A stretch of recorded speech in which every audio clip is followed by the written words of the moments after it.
Matapos ang ikatlong ligtas challenge ay nagbigay na ng anunsyo si Kuya.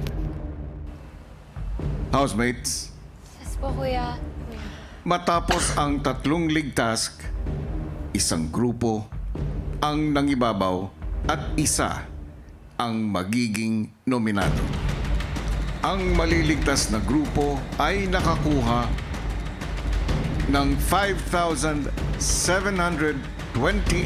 na puntos sa tatlong ligtas challenge, habang ang magiging nominado naman ay nakakuha ng 4,090 na puntos.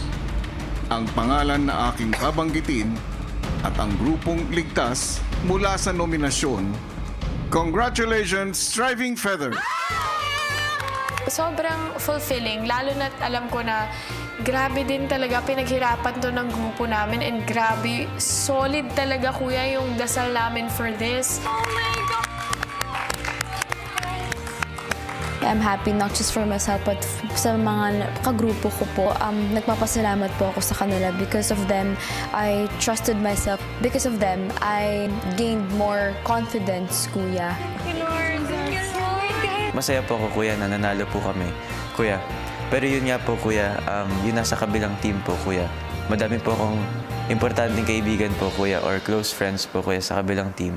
Ibig sabihin, kayo, Solid 6, Heath, Sofia, Eliza, Carmel, Caprice, at Joaquin, kayo ang nominado ngayong linggo.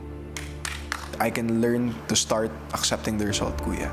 Kuya, I'm more than 100% motivated to do better.